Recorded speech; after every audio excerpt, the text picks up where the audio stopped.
Muy buenas noches.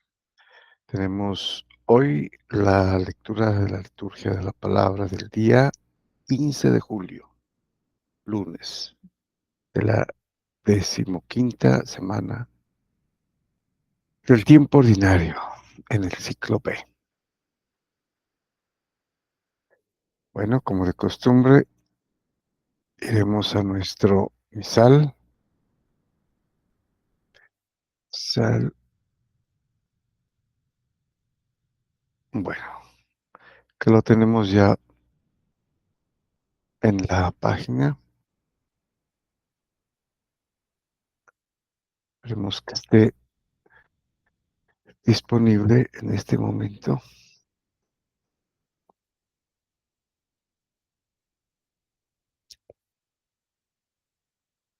Bueno, muy bien. 15 de julio. Se celebra la memoria de San Buenaventura, obispo y doctor de la Iglesia, más conocido como doctor seráfico, ¿no? Seráfico por su significado de el que arde de amor, ¿no? Por Dios. Muy bien, vamos entonces a la primera lectura. Estamos iniciando con el libro del profeta Isaías. Bueno, aquí está la primera lectura y tenemos el capítulo 1, versículos del 10 al 17. Muy bien, veamos qué nos dice el profeta Isaías. Oigan la palabra del Señor, príncipes de Sodoma. Escucha la enseñanza de nuestro Dios, pueblo de Gomorra. Bueno, se refiere aquí, se dirige precisamente al pueblo de Israel, ¿no? Eh, que luego hará extensivo al pueblo de Judá también. Y lo compara con las ciudades que por el pecado, ¿no? Fueron destruidas. Se las conoce como las ciudades malditas, que dan a la orilla del Mar Muerto. Y que, como está en el Génesis redactado, Dios las castigó, ¿no? Haciendo llover fuego del cielo.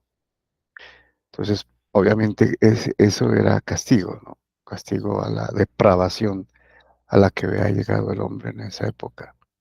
Y de esta manera compara a Israel, ¿no? Por todo su pecado, su infidelidad para con Dios. Bueno, continúa el profeta Isaías. Dice el Señor entonces, ¿qué me importa la abundancia de tus sacrificios? Dice el Señor. Estoy harto de holocaustos de carneros, de grasa de cebones, la sangre de toros, de corderos y chivos no me agrada. Cuando vienen a visitarme, ¿quién pide algo de sus manos para que vengan a pisar mis atrios? No me traigan más inútiles ofrendas, que son para mí como incienso detestable. Bueno, aquí se refiere a los sacrificios que los judíos, que los israelitas, ¿no? Y también los judíos celebraban eh, como culto, ¿no? Como culto especialmente en el templo de Jerusalén.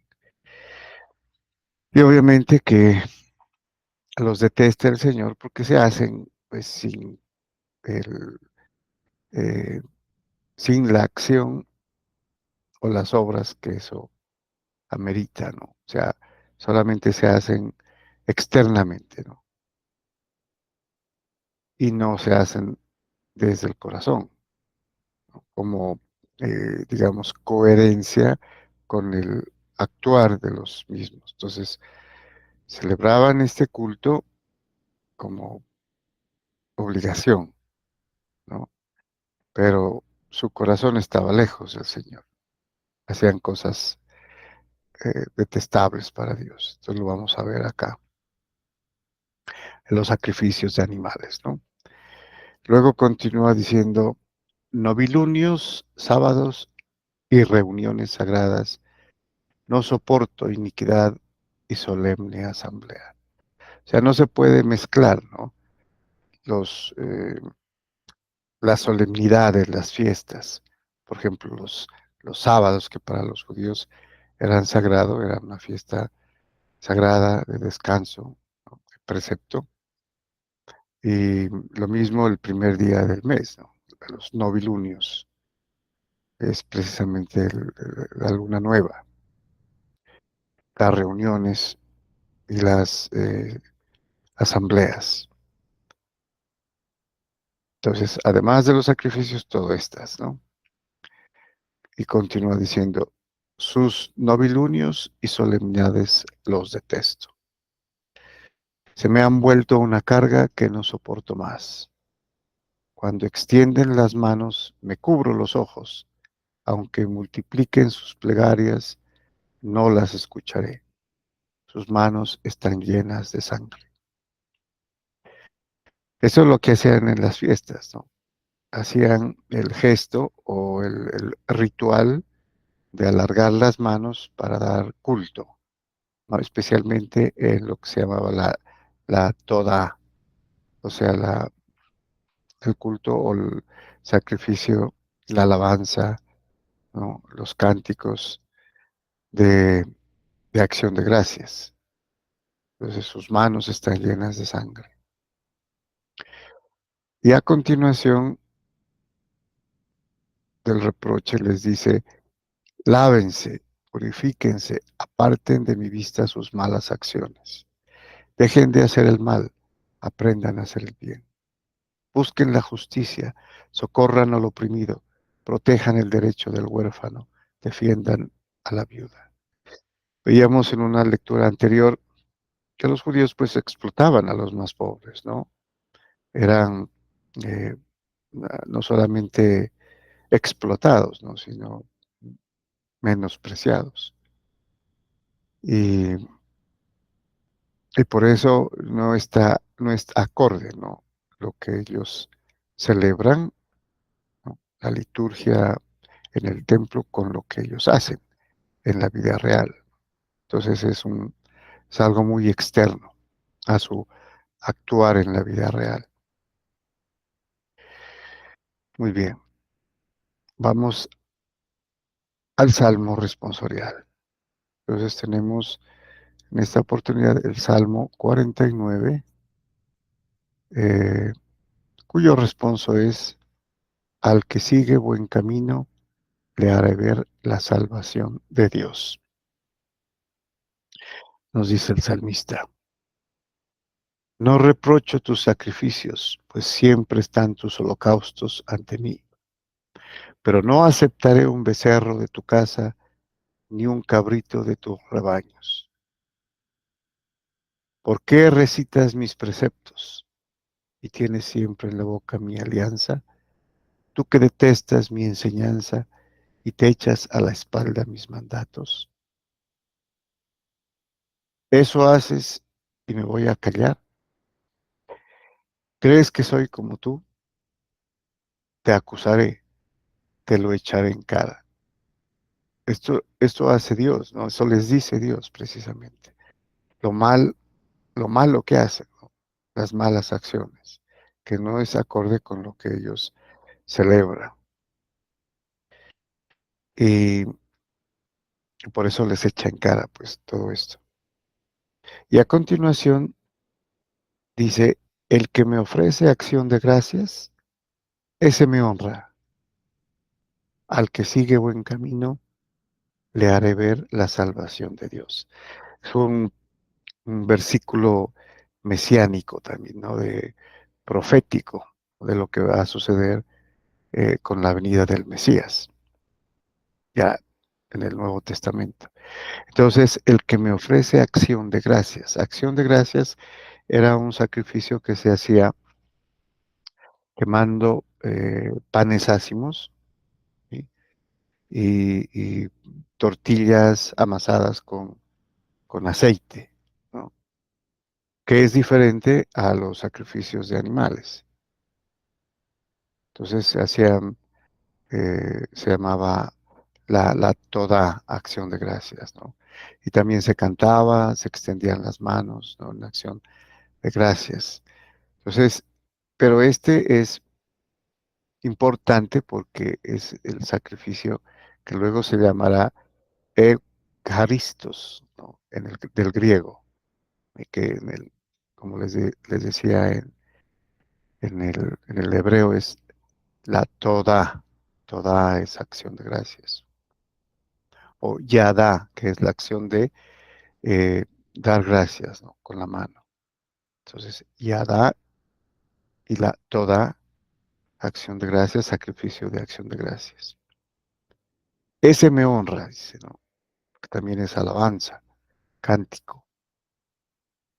Y al que sigue buen camino le haré ver la salvación de Dios. O sea, el que hace bien, el que se comporta bien, ¿no? El que camina por la senda del Señor, los mandatos, los mandamientos del Señor, cumplirlos, ¿no? Cumplirlos con el corazón y en el espíritu, como será en realidad la plenitud del pacto, del testamento nuevo, ¿no? Ya con Jesucristo como Mesías. Muy bien. Vamos ahora al Evangelio. Evangelio tenemos acá y continuamos, prácticamente terminamos el capítulo 10 del Evangelio según San Mateo. Entonces tenemos el capítulo 10, versículos del 34 hasta terminar y el capítulo 11, el versículo primero. Muy bien, entonces nos dice San Mateo. En aquel tiempo dijo Jesús a sus apóstoles, no piensen que he venido a la tierra a sembrar la paz. No he venido a sembrar la paz, sino espada. Aquí es importante aclarar que eh, los judíos pensaban que iban a identificar al Mesías porque él iba a traer la paz, ¿no? O sea, ya no iba a haber guerras y obviamente Israel como pueblo iba a ser digamos, lo más importante en la tierra, ¿no? Y todos irían a los judíos. Y aquí en este versículo podemos decir que sería una contrariedad, decir, no he venido a traer la paz, en otras versiones, ¿no? O a sembrar la paz, como tenemos aquí. Entonces los judíos dicen, miren, no es el Mesías porque no trajo la paz. Pero aquí la paz se refiere a otra cosa, ¿no? No es una paz política, ¿no? O económica o social, a pesar de que es importante. Es lo espiritual, la paz espiritual, el estar con Dios y el privilegiarlo ante todo lo que sea material. Esa es la paz que en realidad sirve, ¿no? La paz espiritual, la paz con Dios. Entonces, por eso entendemos también aquí lo que, lo que sigue a continuación, ¿no? He venido a enemistar al hombre con su padre, a la hija con su madre, a la nuera con su suegra. Los enemigos de cada uno serán los de su propia casa. Que es eventualmente lo que sucedió, ¿no? Porque los que se convertían al cristianismo eran denunciados, inclusive por sus propios padres, ¿no? Por sus propios familiares, como el caso de muchos mártires, ¿no? En la época en Roma ya. Como yo creo que les decía el caso del martirio de Felicidad y Perpetua, que es un ejemplo clarísimo, ¿no? Entonces, eh, pero es lo más importante estar con Dios, ¿no? Y hacerle caso a Dios antes de cualquier otra familiar. Y lo va a decir aquí enseguida. El que quiere a su padre o a su madre más que a mí, no es digno de mí. El que quiere a su hijo o a su hija más que a mí, no es digno de mí. Entonces no podemos eh, poner al papá, a la mamá, a los hermanos, a los hijos, a las hijas, por encima de Dios, ¿no? Porque de lo contrario no estaríamos dando la importancia de lo que es Dios en sí, ¿no? Y de la vida espiritual. Nuestra afinidad familiar es básicamente biológica, ¿no? Con los hermanos, con los padres, con los hijos. Pero lo más importante es que ellos son espíritu, son de Dios. Esa es lo que quiere decir aquí, ¿no? El evangelista. O sea, el que quiere más y pone por encima a lo material, ¿no? Los afectos familiares que al mismo Dios. Entonces, no es digno de Dios, ¿no? O sea, se contenta con lo terreno, con lo afectivo, por lo, por lo material. Así sea importante, ¿no? Y no se desconoce que es importante el honrar al papá, a la mamá, respetar, ¿no? Pero no puede estar por encima de Dios. Y el que no carga con su cruz y me sigue no es digno de mí. El que no, como veíamos en algún otro pasaje, el camino angosto, la puerta angosta, ¿no? O sea, cargar la cruz no es disfrutar la vida y pasarla bien, como veremos más adelante. Dice, el que encuentre su vida la perderá, y el que pierda su vida por mí la encontrará. Esto obviamente lo dice en el contexto, está dirigiéndose a los apóstoles, porque eso es lo que les va a pasar, ¿no? Ellos han dejado todo, han dejado esposa, han dejado hijos, han dejado familiares, se han despedido, o algunos ni siquiera se han despedido, ¿no? Se han ido detrás del Señor. Y les dice lo que les va a pasar, ¿no? Y a pesar de todo esto,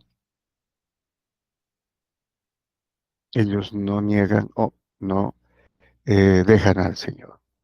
Sufrirán muerte de mártires. El que los recibe a ustedes, me recibe a mí. Y el que me recibe, recibe al que me ha enviado. Los profetas, los apóstoles, ¿no? Les da tal autoridad a los apóstoles, a los primeros obispos, ¿no? Y de allí a todos los obispos. Son autoridad. Entonces, es tanta la autoridad que parecería exagerado, ¿no? El que los recibe, me recibe a mí. Y recibe al Padre, a Dios, ¿no?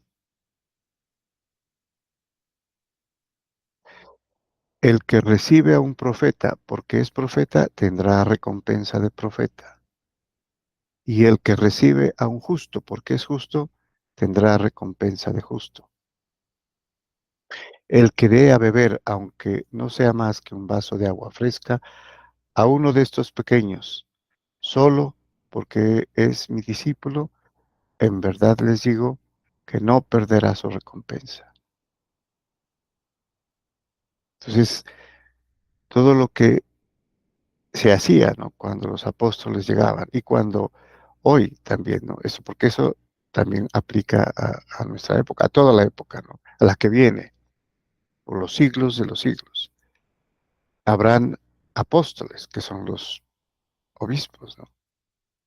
Que están a cargo de sacerdotes, de todo el clero, y son los que dirigen, ¿no?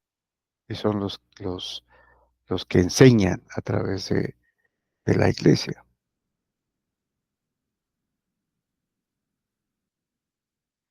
Y termina diciendo, cuando Jesús acabó de dar instrucciones a sus 12 apóstoles, que son sus 12 discípulos, partió de allí para enseñar y predicar en sus ciudades. Entonces aquí termina las instrucciones que les da eh, y que es el final del capítulo 10 de San Mateo. Muy bien, nuevamente muchas gracias y bendiciones.